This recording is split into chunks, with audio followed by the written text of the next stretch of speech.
पुत्र था, नाम नारायण रख देने से उनकी मुक्ति हुई। इस मंगलमयी कथा को जब जिस समय पर सुखदेव स्वामी राजा परीक्षित को श्रवण करा रहे हैं, तो राजा परीक्षित ने तत्काल प्रश्न कर लिया कि महाराज ये अजामिल कौन था, कहा बहुत अच्छा अत्याचारी, दुराचारी, व्यभिचारी, जितने गुण थे सब विद्वान थे। कहा महाराज सब विद्वान थे तो कैसे पुत्र का नाम नारायण रखने से हो गया, उसका कल्याण से कैसे हो गया? यह कथा थोड़ा हमको विस्तार से बताइए, सुनने की बहुत उत्सुकता है। इसलिए कि हर व्यक्ति जो है फिर अत्याचार, दुराचार, पापाचार, व्यभिचार करेगा और उसके बाद अपने बेटे का नाम नारायण रख देगा, मुक्ति मिल जाएगी। कहते हैं ठीक, कहते हैं कि पहले इनके पूर्व जन्म की आप कथा को श्रवण, इनके पूर्व जन्म की कथा को श्रवण करा रहे हैं। कहते हैं कि ये पूर्व जन्म में सुधन्वा नाम की एक ब्राह्मण, जैसे ही इनका जन्म हुआ, इनके जन्म होने के पश्चात 5 साल के हुए और 5 साल के बाद जो है इनके माता पिताजी ने यज्ञोपवीत संस्कार करवाया। और ये सुदामा नाम के ब्राह्मण, सुधन्वा नाम के ब्राह्मण ने कहा कि ऐसा है कि यज्ञोपवीत हो गया तो अब हम पूजा पाठ करेंगे। माता पिता ने बहुत कहा बेटा अभी तुम्हारी अवस्था नहीं, कहा पूजा पाठ करने की भी कोई उम्र होती है, मैं आजीवन ब्रह्मचारी रहूंगा, आजीवन जब तक पूजा पाठ करूंगा। बहुत कहा लेकिन ये चुपके से एक दिन निकल गए। निकलने के बाद तपस्या करने के लिए जा रहे थे, नारद जी मिले, इनको दीक्षा दे और कहा कि एक बात समझ लीजिए। कहा क्या? कहा बचपन में तुमको भक्ति आ गई, बचपन में जिसको भक्ति आ जाए बड़ा सौभाग्यशाली व्यक्ति होता है। कहा पूजा करने के लिए तो तुम जा रहे हो, लेकिन इतना समझ लेना कि जब तुम्हारी अधिक तपस्या होगी तो इंद्र को स्पृहा होगी, ईर्ष्या, अब तुम्हारी तपस्या भंग करने के लिए वो स्वर्ग लोक से अप्सराओं को भेजेंगे। तो अप्सराओं को भेजेंगे तो तुम जा करके उनके संपर्क में मत आना। सुदामा नाम के ब्राह्मण ने कहा कि ठीक है, मैं बिल्कुल उनके संपर्क में नहीं आऊंगा, ये तो संभव नहीं है। कहा उन्हीं अप्सराओं से दूरी बनाए रखना तो तुम्हारी मुक्ति हो जाएगी। कहा ठीक है। ये तपस्या करते करते 80 वर्ष हो गया। अब 80 वर्ष तपस्या की तो सुंदर काशी नगरी में एक दिन तपस्या कर रहे थे। अब तपस्या कर रहे थे, पूर्णिमा का पर्व था और उस पूर्णिमा के पर्व पर गंगा तट पर स्नान करने के लिए जा रहा था। उधर से एक राजा अपने पूरे परिवार के साथ गंगा स्नान करने के लिए आ रहा था। ये सुधन्वा नाम के ब्राह्मण क्योंकि ब्रह्म मुहूर्त में स्नान करने के लिए गए, अचानक पांव फिसला गंगा के तट पर और गिर गए। अब गिरने के बाद अचानक बेहोश हो गए। अचानक जैसे बेहोश हो गए, राजा का पूरा परिवार था, राजकुमारी दौड़ करके आई कि महाराज जी को क्या हो गया। देखते हैं तो महाराज जी बेहोश, तुरंत गई गंगा से जल ले आया, मुखमंडल में छींटा मारा और छींटा मार करके आंचल से मुखमंडल साफ कर रही थी कि इतने में सुधन्वा नाम ब्राह्मण की आंख खुल गई। बोलो श्री राधे। आंख जैसे खुली, उनको अपने गुरु की बात याद आ गई कि कहा था कि ऐसा है कि जब तपस्या अधिक बढ़ जाएगी तो स्वर्गलोक से अप्सरा आएंगी। और उनसे दूरी बना करके रखना। अगर उनसे दूरी बना करके रखोगे तभी जीवन में सफल होगे। सुदामा नाम के ब्राह्मण ने सोचा यह स्वर्गलोक की अप्सरा है, इसको हमें श्राप देंगे तो इसके संपर्क में नहीं आऊंगा। क्या है, बिना जाने समझे जो है किसी को कुछ कहना नहीं चाहिए। तुरंत जो है श्राप दे दिया कि जाओ तुम वेश्या हो जाओ। राजकुमारी हाथ जोड़ करके पांव पड़ गई, महाराज जी क्या अपराध हमने किया? यही अपराध किया कि जो आप गिर गए थे, आकर के मैंने आपको उठाया और गंगा जल से मुखमंडल साफ किया।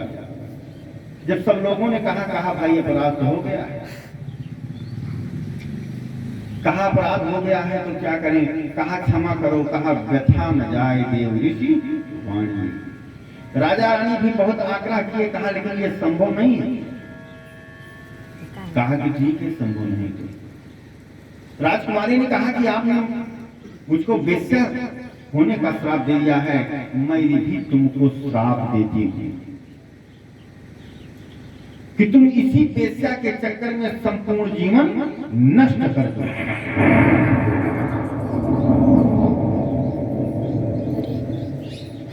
दोनों तरफ से श्राप हो गया और श्राप होने के बाद उस जीवन से मुक्ति पा करके अजामिल एक ब्राह्मण कान्यकुब्ज ब्राह्मण के यहाँ पुनः जन्म। अब वो राजकुमारी एक शूद्र के यहाँ पुनः जन्म। अजामिल के पिताजी बहुत बड़े विद्वान थे। एक दिन भेज दिया कि जाओ जंगल में संविधा लाओ, हवन करना है। और संविधा लाने के लिए गए तो देख रहे हैं कि एक स्त्री नग्न होकर के मदिरा पी करके और कुछ लोगों के साथ नृत्य कर रहे हैं, उस पर आकर्षण।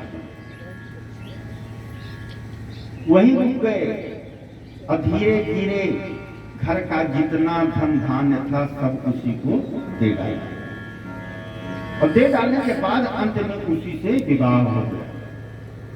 और जब अंत में उससे विवाह हो गया तो उनके 9 पुत्र हुए।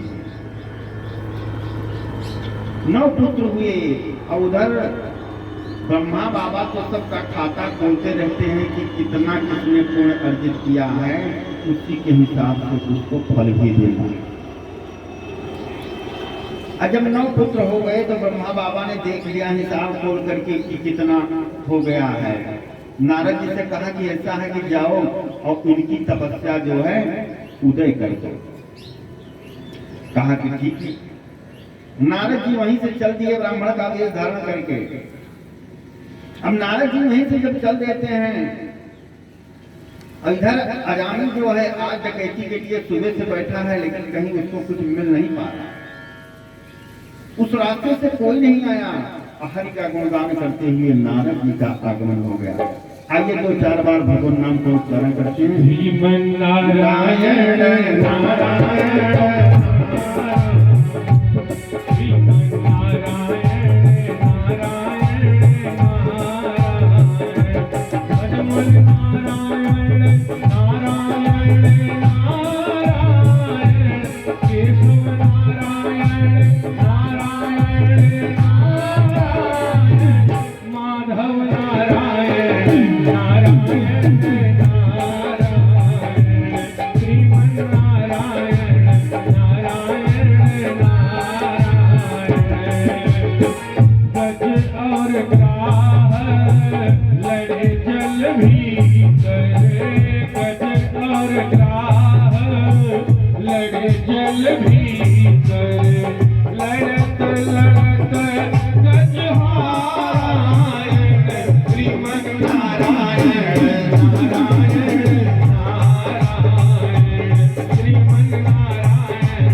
वृंदावन बिहारी लाल की जय हो। नारद जी का आगमन हो। अजामिल रूप से देख रहा है कि आज कोई नहीं आया, संत महात्मा कहां से आ गए हैं नारायण नारायण रटते हुए। दूर से अजामिल कहता है, "ए पंडित जी, भागना नहीं, इधर आना।"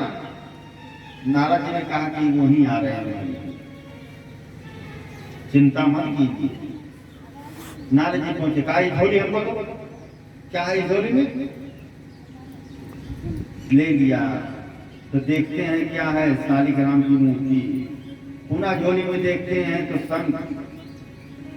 तो कहते हैं ये क्या करेंगे? कहा शालिग्राम की मूर्ति है, शंख है, पोथी है, सब पूजा बांटो, तपस्या करो। कहा है कोई न भजन ताम कर दे, हम भजन नहीं कर सकते, लेकिन आए तुम मिले हो तो मैं क्योंकि डकैत हूं, चोरी करके परिवार का भरण पोषण करता हूं, तो मैं तुमसे कुछ लूंगा। नारद जी ने कहा कि देने के लिए मैं आया। कहा देने के लिए आया? वो कहा हाँ। कहा ठीक है, तो क्या दे रहे हो? नारद जी ने कहा कि मैं आशीर्वाद दूंगा। क्या है बाबा, आशीर्वाद क्या करेगा? अरे लोग सुबह से लेकर के शाम तक हमको श्राप देते हैं, तो कहीं कुछ होता नहीं है। कहा लेकिन हम आशीर्वाद देंगे तो होगा। कहा क्या होगा महाराज? कहा तुम्हारे एक पुत्र और हो जाएगा। अजामिल ने कहा हाँ महाराज, ये बात तो सही है, क्योंकि 9 बेटे हैं हमारे, मैं अब वृद्ध भी हो रहा हूं, अब 10 हो जाएंगे तो किसी गांव में डकैती डाल देंगे, तो कहीं हिस्सा बांटने की आवश्यकता नहीं है, सब आपस में अपना एक ही रहेगा हमारा। कहा लेकिन पुत्र तो होगा, लेकिन एक शर्त होगा। कहा क्या? कहा नामकरण मैं अभी से कर दूंगा। कहा हाँ हाँ बताइए महाराज, जो नाम कहोगे वही रखूंगा मैं। कहा उस बेटे का नाम होगा नारायण। कहा कि ठीक है। आशीर्वाद दे दिया नारद जी, और आशीर्वाद नहीं दिया बल्कि पूर्व जन्म की तपस्या जब फलीभूत हुई तब आशीर्वाद मिला। पूर्व जन्म की तपस्या फलीभूत हुई, आशीर्वाद मिला, और समय आने पर एक पुत्र उत्पन्न हुआ। अब पुत्र उत्पन्न होने के बाद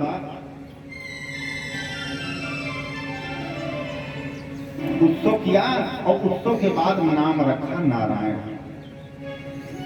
और नारायण रख दिया क्योंकि नारद जी ने कहा था। अब छोटे बच्चों से ज्यादा कुछ स्नेह होता है सबका। अब अगर कोई आवश्यकता हो, बेटा पानी ले आओ, दवा ले आओ, बिस्तर बिछाओ, नारायण का नाम का उच्चारण होने लगा। और यह नाम इतना पवित्र नाम है परमात्मा का, इतना पवित्र नाम है कि चाहे जिस प्रकार से लिया जाए ये फलदायी ही है।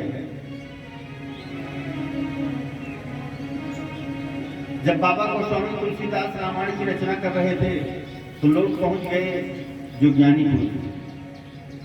कहा महाराज पूजा पाठ में बहुत नियम लिखा है, कोई कहता है पूरब मुंह करके करें, कोई कहता है पश्चिम, कोई कहता है दक्षिण, कोई कहता है उत्तर, तो कुछ दिशा निर्देश दे दीजिए कि किधर मुंह करके हम पूजा करें। अब आप बहुत बड़े संत हैं, तो तुलसी बाबा ने कहा कि ठीक है मैं दिशा निर्देश दे रहा हूँ। तो रामचरितमानस में लिख दिया कि किस तरह पूजा करना चाहिए, अब कैसे परमात्मा का नाम जपना चाहिए। लिखे हैं कि भाय को भाय नख आयल,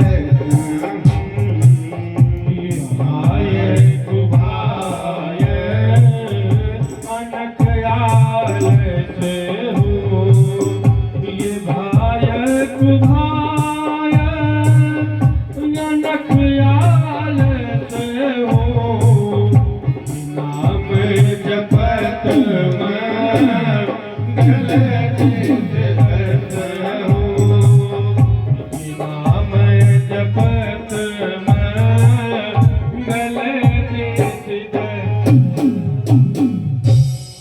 कहते हैं भाय को भाय अनख आलस, भाव से जपो, या आलस्य में हरे राम हो, हरे कृष्ण हो,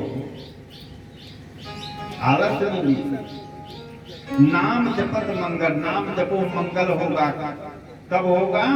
एक दिशा नहीं है, दिशाएं हैं 10, 4 पूरब पश्चिम, 4 कोना, एक ऊपर एक नीचे। अब 10 दिशा में चाहे जिधर मुख रहे तुम्हारा, लिखा है कि मंगल दिशा। ये परमात्मा का नाम ऐसा है कि मंगलकारी है। 10 दिशा में चाहे जहां मुंह रहे, चाहे जैसी हालत में रहो, और भगवान का नाम जपो केवल। अब फलदायी कैसे है? कुछ लोग कहते हैं भाई हम आलस में लेते हैं, तब कैसे फलदायी है?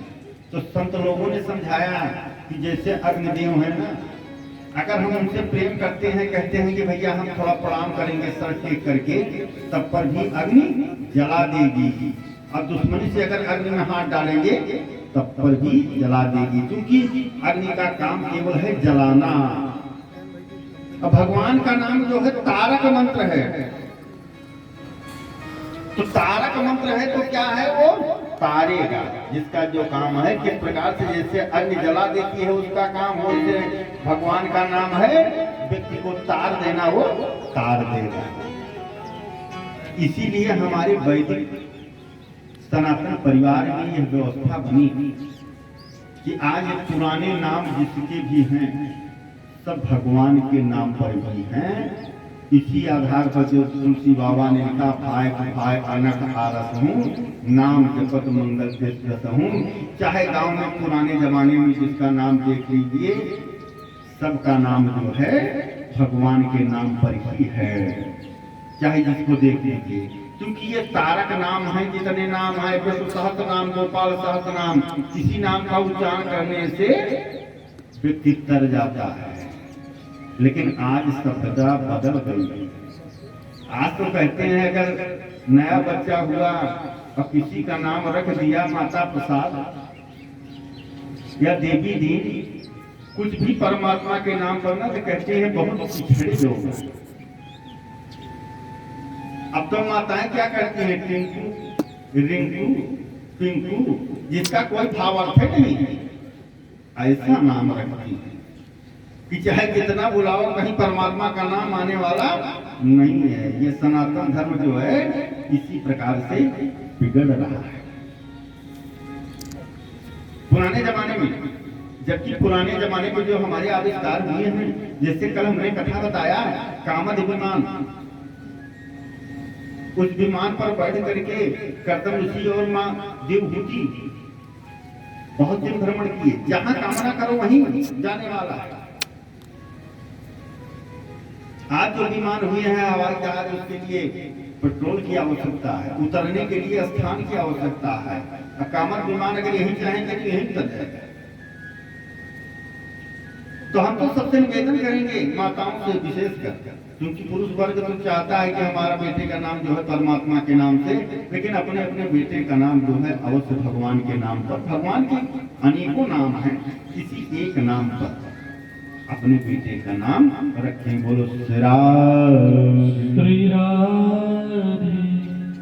वो नई सभ्यता में न जाए, जो नई सभ्यता आ रही है वो आने दीजिए। जहाँ नई सभ्यता आ रही वहीं के लोगों का संस्कार दूषित हुआ है, खान पान दूषित हुआ है, धर्म दूषित हुआ है। श्री राधे। तो इस प्रकार से धर्म को दूषित न करें। अब आज अजामिल के पुत्र हुआ, उसका नाम नारायण रख दिया और नारायण नाम का सदैव उच्चारण वो कर लिया। अब नारायण नाम का उच्चारण जिस समय पर कर रहे हैं, तो क्योंकि वो तारक मंत्र है ना, तो उसका जो काम है वही करेगा। अंत समय में आ गया ना अजामिल, और उधर यमराज भगवान जो है खाता खोले, कहा अजामिल को ले आओ, बांध करके अपने दूतों को। अब बांध करके लाने के लिए दूत पहुंच गए। जब अंतिम अवस्था आ गई तो देख रहा है अजामिल कि ये काले काले कौन से लोग आ गए हैं, ये तो लग रहा है हमको मार देंगे। अब तो अजामिल जो है सोच नहीं पा रहा है कि मैं करूं क्या, तुरंत अपने बेटों को बुला रहा है, सोच रहा है कि सबसे तगड़ा जो है ना हष्टपुष्ट यही हमारा छोटा वाला बच्चा है। अरे बेटा नारायण आओ, देखो ना ये कौन आए हैं मुझको मारने के लिए। अब 3 बार इस तरह से बुलाते हैं तो बेटा नारायण तो दूर। नारायण ने सोचा है कौन है हमको बेटा मान रहा है। अब नारायण तो कहते हैं कि हमको मानो कोई रिश्ता लगाओ, चाहे जो भी रिश्ता लगाओ, दुश्मनी का रिश्ता लगाओ, दोस्ती का लगाओ, बेटा का लगाओ, पुत्री का लगाओ, चाहे जो रिश्ता लगाओ। और जब रिश्ता लगाओ तो अपने दूतों को विष्णु भगवान ने भेज दिया। जब अपने दूतों को भेज दिया तो देख रहा है अजामिल की विष्णु के दूत आ गए और यमराज के दूत दोनों हैं। यमराज के दूत कह रहे हैं कि हम इसको ले जाएंगे अपने लोग, यमराज लोग सजा देंगे। विष्णु को दूत कहते हैं ना ना ना, तुम कैसे ले जाओगे, मैं ले जाऊंगा। दोनों में विवाद हो गया और दोनों में कस करके विवाद आया और विष्णु के दूतों ने यम के दूतों को मार करके भगा दिया। और भगा दिया जाकर के यमराज के सामने जो है उनके दूत पहुंच गए। कहा महाराज आप कुछ सही ढंग से हिसाब किताब अपना देखिए, डायरी खोल करके। कहा क्या, कहा अरे अजामिल को लेने के लिए गए थे, आपने भेजा था। कहा तो लेकर के क्यों नहीं आए। कहा वो अपने बेटे का नाम नारायण पुकार रहा था। इतने में यमराज पूछे और मुंह पर ऐसे अंगुली लगा दिया। कहा क्यों, कहा क्यों, कहा जो नाम लिए होगा इतना पवित्र नाम है कि जो नरक में यातना भोग रहे हैं हमारे यहाँ की ना, अगर उनके कानों तक पड़ जाएगा तो इनको तो मोक्ष हो जाएगा। यह नाम इतना पवित्र नाम है। कहा तो इशारे में बात करो भाई, नहीं तो हमारा तो धंधा सब चौपट हो जाएगा। कहा कि तुम उनके दूत आ गए। कहा उनके दूत आ गए तो क्या दिक्कत है, अब इसकी चर्चा बंद करो। कहा नहीं महाराज हिसाब किताब तो अपना कम से कम कंप्लीट रखो। कहा हिसाब किताब कंप्लीट है, हमारे दूत जाना चाहिए था, उसकी पूर्व जन्म की तपस्या जो है उदय हुई है। वो अपने बेटे का नाम नारायण रखने से उसकी मुक्ति नहीं मिली, पूर्व जन्म की तपस्या थी। और वर्तमान में जितनी बार नारायण शब्द का उच्चारण करता था उतनी बार उसके पाप भस्मीभूत हो जाते थे। अब अजामिल सोच रहा है कि विवाद हो गया, विष्णु के दूत चले गए और ये दूत चले गए। अजामिल तत्काल कहा बेटे से, कहा बेटा कहा क्या, कहा कि अब हमको ले चलो काशी। कहा अभी तो बुला रहे थे, तुमको दुश्मन घेरे थे। कहा दुश्मन नहीं, अब मैं वहीं मेरी मृत्यु हो जाओगी, छोड़ करके चले आओ, कोई माया नहीं है। वहीं काशी से चले गए अजामिल और वहीं पर परमपिता परमात्मा का चिंतन किया। और चिंतन करने के बाद चिंतन हो गया और अंत में मोक्ष हो गया। तो इस प्रकार से परमात्मा जो है, परमात्मा का स्मरण किसी भी प्रकार करते रहोगे, जो करते रहोगे, भजन धीरे धीरे, भजन धीरे धीरे, तो मिल जाए राधा रमण धीरे धीरे, जो करते रहोगे, भजन धीरे धीरे, भजन धीरे धीरे, तो मिल जाए राधा रमण धीरे धीरे।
धीरे धीरे जो करते रहोगे, भजन धीरे धीरे, भजन धीरे धीरे तो मिल जाए राधा रमण धीरे धीरे।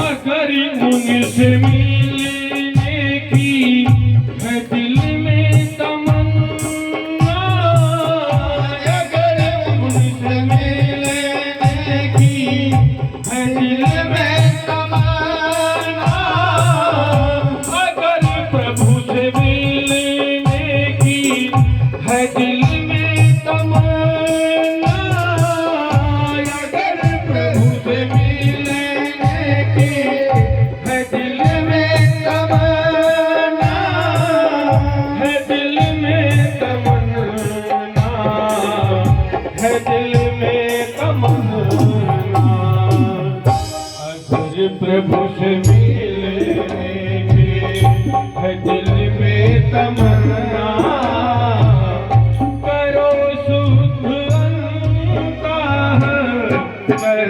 धीरे धीरे करते रहोगे, भजन धीरे धीरे, भजन धीरे धीरे तो मिल जाए राधा रमण धीरे धीरे।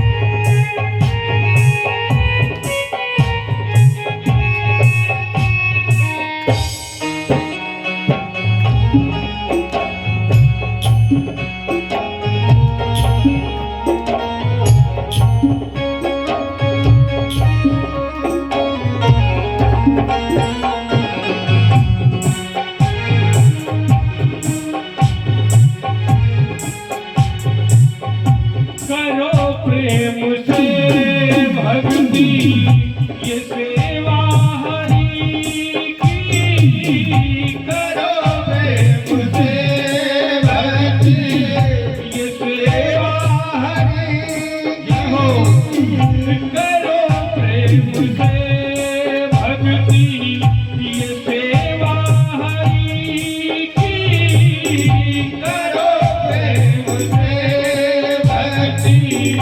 ये सेवा हरि की, ये सेवा हरि की, ये सेवा हरि की, करो प्रेम से भक्ति ये सेवा हरि की, जो करते रहोगे जगत धीरे धीरे, जो करते रहोगे भजन धीरे धीरे, भजन धीरे धीरे तो मिल जाए राधा रमण धीरे धीरे, जो करते रहोगे भजन धीरे धीरे, भजन धीरे धीरे तो मिल जाए राधा रमण धीरे धीरे। बोलिए वृंदावन बिहारी लाल की। जय हो। बोलिए।